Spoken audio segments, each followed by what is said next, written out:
rechercher dans la base de données du CDI. Lorsqu'on vous demande de faire un exposé et de chercher des ressources, il est utile d'utiliser ce moteur de recherche EasyDoc. C'est notre portail du CDI, mais c'est également l'avantage qu'il présente, c'est que toutes les ressources ont été sélectionnées par les professeurs documentalistes. Vous utilisez l'adresse URL qui vous a été donnée. Lorsque vous bénéficierez de l'ENT, vous retrouverez EasyDoc, attention avec un E, dans les applications de l'ENT. Vous avez la possibilité de repérer dans la colonne de gauche le mot chercher et enfin la rubrique dans la base du CDI. Ça fait apparaître le moteur de recherche d'EasyDoc. Vous tapez le sujet le plus précisément possible en enlevant les déterminants et les pluriels. Vous lui demandez de retrouver des ressources. Ici, il en sélectionne quand même 36. Nous allons repérer un certain nombre d'éléments. Le logo peut vous indiquer la nature du document. Il s'agit ici d'un site internet. Souvent, il apparaît d'ailleurs. Lorsque vous cliquez sur le lien, il vous enverra sur le site directement.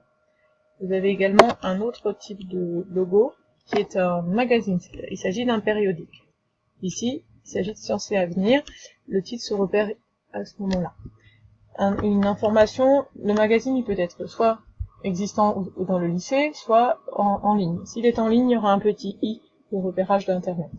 Ici, il s'agit d'un magazine présent dans le lycée. Deux solutions. Soit il est au CDI, s'il s'agit de l'année en cours, soit, ce n'est pas notre cas, soit il s'agit d'un ancien numéro, et vous devrez le trouver dans la salle des archives. Donc, pour se rendre dans la salle des archives, vous aurez besoin du titre du périodique, du numéro, pour identifier quelle est la revue précisément que vous voudrez, 750 ici, et enfin, pour lire l'article, vous aurez besoin de la page P.60 à 63.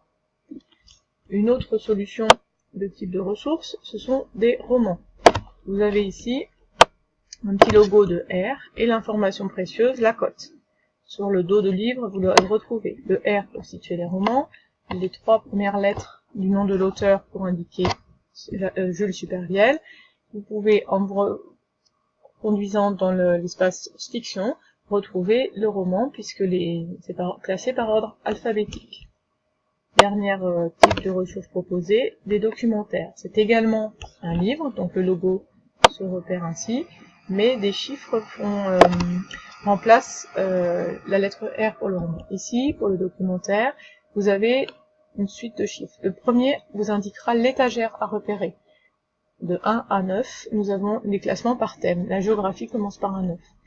Et ensuite, par ordre croissant, vous repérez 900, 910, 914 pour trouver votre documentaire.